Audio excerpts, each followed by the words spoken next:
Bismillahirrahmanirrahim. Elhamdülillah ve salatu ve selamu ala Resulillah emma ba'd. Hurmatlı cemaat, Kuda kalasa bugünden başlap inşallah Kur'an savağı. Gün sayın hareket kılabız. Şu Kur'an'da 114 süre var. Her bir süre menen jakından tanışıp, kaçan düşkön, emne sebepten düşkön, bu sürede kanday danışmandık, kanday ökümдөр, kanday okuyalar var. Kuda kalasa inşallah Jaratkan Allah Ta'aladan jardam tilep, Allah'a tayanıp inşallah başlayız. Kur'an-ı Kerim Jaratkan Allah Ta'ala'nın akırkı kitebi. Allah Ta'ala'nın tarafından Peygamberimiz Muhammed sallallahu aleyhi ve sellem'ga düşürülgen kıyamet günge çeyin burmalangandan, özgörülerden toluk saktalgan, Jaratkan Allah Ta'ala joopkerçiligini özü algan, бүткүл адамзатка туура жолду көрсөтө турган, адамзаттын бардыгын оңдой турган, өзүнө бардык өкүмдөрү адилеттүү, окуялары чын, ушундайлардын баарын камтыган Жараткан Алла Тааланын бенделерине мээримин чачып берген китеп тугандар. Мурунку өзүнө мурдагы түшкөн китептерди толуктаган китеп Кур'ан-ы Карим Allah Subhanahu wa Ta'ala'nın en jakındata turgan, insandı Allah menen baylanıştıra turgan kitep. Kur'an'ın manileri ayağı yok. Kur'an'ın acayipleri pütbögön. Bul jegi yok, deniz dep aytsak bolat. Peygamber sallallahu aleyhi ve sellem aytat, Kitabullah Ta'ala fihi neba'u ma qablakum ve khabaru ma ba'dakum ve hukmu ma baynakum. Kur'an-ı Kerim Allah Ta'ala'nın kitebi, bunda sizlerden murunkulardın kavarı var. Jana sizlerden giyin bola turgan okuyalardın da kavarı var. Jana ortoңордогу bolgon mamilelerden adilettүү çeçim ökümleri var. Бұл не dese Allah Ta'ala'nın bekem arkanı, danışman zikir, tuğra jol, jana adamdardın kaalоолору buzulbay turgan, kaalоолору kıyşıybay turgan, tilder adaşpay turgan, alımlar toyboy turgan Jaratkan Allah Ta'ala'nın kitebi. Kur'an-ı Kerim Hazret Ali radıyallahu anh'dan rivayet, "Man qala bihi sadak." Kim Kur'an toralı söylese al çın söyledi. Emniyeni Kur'an'da aytsanız çın söyledi. Kim amal kılsa ağa soğup beriledi. Kim Kur'an-ı Kerim menen çeçim çıkarsa adilettүү çeçim çıgat. Kim Kur'an-ı Kerim'ge çakırsa sıratul mustaqim, tuğra jolga hidayat beriledi degende. Bukhari şerifte, Tirmizi şerifte gelet. Abdullah ibn Amr radıyallahu anh'dan rivayet, Peygamber sallallahu aleyhi ve sellem aytat. Ertege beyişke girgende Kur'an-ı Kerim'di jattagan, Kur'an-ı Kerim'di bilgen kişiге aytılınat eken. Oku, tilavat kıl. Jana sen akırkı bilgen ayatın, senin akırkı darajaң bolot deytken. Oşo көтөрүлүп kete öğretken, bilgen ayatına jaraşa. Bundan da en taң kalıştısı, Kur'an-ı Kerim'di Jaratkan Allah Ta'ala beyiştiklerge özü okup beredi eken. Oşondo Kur'an-ı Kerim'di jattagandar, bilgenler, Kur'an'da takır bu dünyada ukpaganday bolot eken. Bul Allah Subhanahu wa Ta'ala özü Kur'an-ı Kerim'de uşunday kılıp okup beredi eken. Emi Kur'an-ı Kerim'de 114 süre var. Birinci süre Fatiha süresi. Fatiha degen mani bul açuuçu dep bildiret. Bundan başka dağı Fatiha'nın atları var. Fatiha süreni namaz dep gelgen, hamd, maktoo dep gelgen, kiteptin enesi Ummul Kitap dep gelgen. Biroq en dаңtoosu Fatiha. Birinci süre Fatiha süresi. Emne üçün bunu açuuçu dep atalıp kaldı? Antkeni Kur'an-ı Kerim'di en baştagan, bardık sürelü baştagan, bardık sürelerdi baştagan, uşul Kur'an-ı Kerim'din Fatiha dep atalışın sebebi oşol. Başka namaz ibadatlarındağı uşul süre menen baştaladı eken, oşun üçün baştoочу katары ачуучу катары буну Фатиха деп койду. Фатиха сүрөсү деп аталып калды. Эми бу Фатиха сүрөсү качан түшкөн, кантип түшкөн? Алымдарыбыздын айтуусунда Меккеде түшкөн. Фатиха сүрөсү Меккеде. Сүрөлөр өзү Меккеде Макки, Мадани деп бөлүнөт. Мекке жана Мадина деп бөлүнөт. Бул Фатиха сүрөсү Меккеде түшкөн, 7 аяттан турат, 25 сөздөн жана 113 тамгадан турат. Фатиха сүрөсү Кур'ани Каримдин алгачкы түшкөн аяттарынан болуп эсептелинет. Үчүнчү болуп. Эң биринчиси Икра сүрөсү. Икра сүрөсүнүн 5 аяты түшкөн. Андан кийин вахий бир топ убакытка чейин токтоп калган.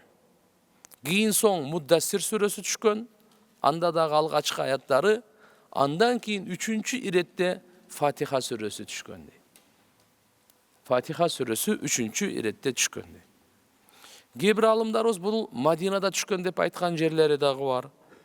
А кээ бирлери болсо жок, бул 2 жолу түшкөн деген жери бар. Намаз фарыз болгондо бир, экинчиси Мадинада дагы фарыз түшкөн деген. Bunday da болушу мүмкүн, анткени кээ бир аяттар кайталанып 2 жолу түшкөн учурлары табылат да. Кээ бир аяттар.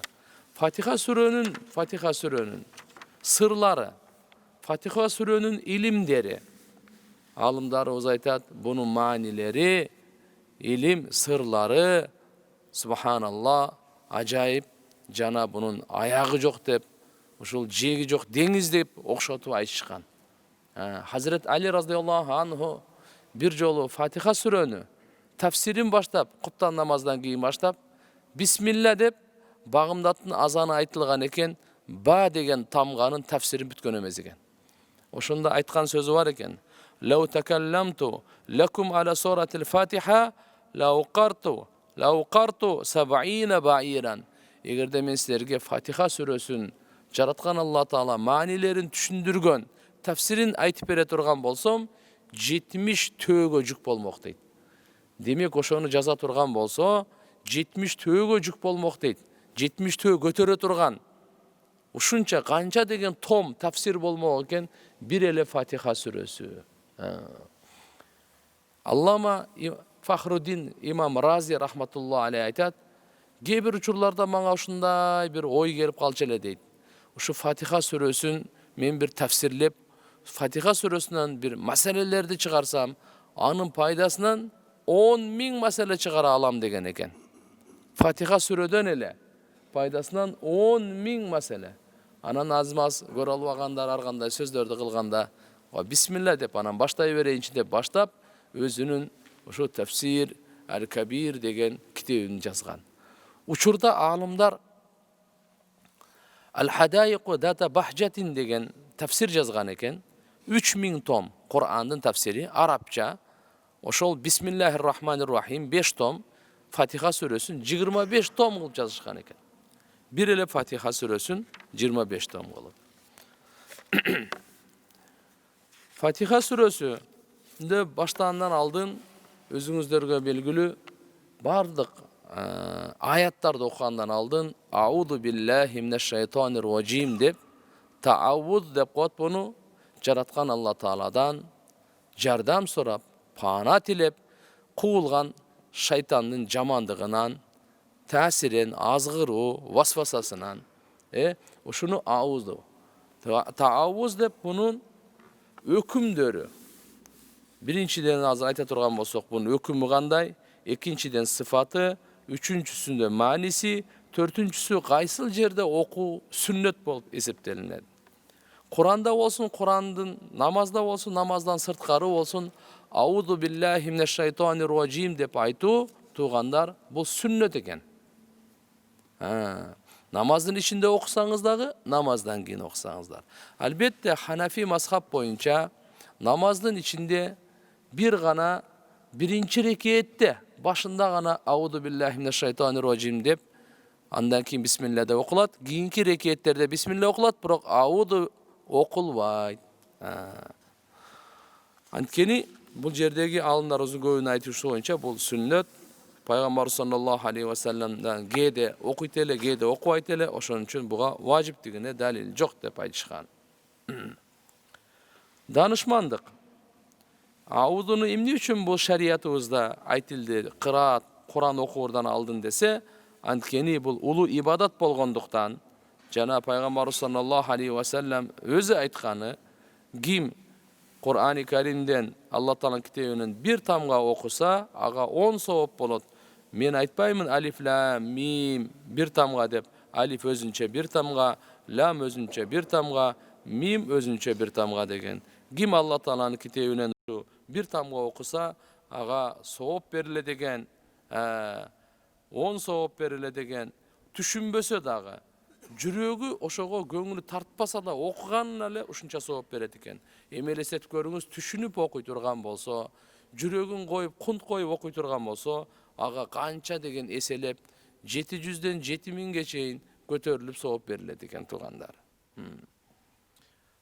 Пайгамбар саллаллаху алейхи ва саллам сөзү бар. "Ва ма тaqarrabal ibad ila Allohi ta'ala bimisli." Бенденин Алла Таалага Кур'ан-ы Карим менен жакындай тургандай эч бир нерсе менен жакындай албайт деген да. Демек бардык ибадат менен Алла Таалага инсан жакындайт. Бирок Кур'ан менен жакындагандай жакындай албайт. Демек Кур'ан-ы Карим инсанды Алла Таалага жакындата турган эң улуу Алла Тааланын мына китеби болуп атат туугандар. Фатиха сүрөсүнүн фазилети боюнча Муслим шарифте келет, Ибн Аббас радиаллаху анхудан риваят, бир жолу Пайгамбар саллаллаху алейхи ва салламдын алдында Жабраил периште отурат эле дейт. Бир маалда жогор жактан кыршылдаган үн угулду дейт. Ошондо Жабраил периште башын көтөрүп туруп айткан экен. Бул ачылып жаткан асмандын эшигинин үнү. Ушул кезге чейин ал ачылган эмес эле. Деп ошол эшиктен бир периште түшүп келет экен дагы. Пайгамбар саллаллаху алейхи ва салламга келип, сизди эки нур менен сүйүнчүлөйм, куш кабар алыңыз деп. Ал эки нур сизге чейинки бир дагы пайгамбарга берилген эмес. Алар Фатиха сүрөсү жана Бакара сүрөсүнүн акыркы эки аяты. Ал нурлардан бир тамга болсо да окусаңыз, сураган нерсеңиз сөзсүз берилет деген экен. Мынакей ушул Пайгамбар саллаллаху алейхи ва саллам башка риваяттарда айтат, бул Тауратта дагы, Забурда дагы, Инжилде дагы, Кур'ан-ы Каримдин башка аятында дагы Фатиха сүрөсүндөй сүрө түшкөн эмес дейт. Мына. Бул барды ушундай улуу Алла субханаху ва тааланын туугандар сиздерге биздерге берген Фатиха сүрөсү болуп атат. Кудайым буйрса, кийинки эртең сабакта дагы улантабыз. Жараткан Алла субханаху ва таала баарыбызга жакшы сабакка катышып, жакшы түшүнүп, жакшы илим алып, жана башкаларга жеткиргенге да күч кубат берсин. Ва ахиру да'вана анил хамдулиллахи rabbil alamin bi rahmatika ya arhamar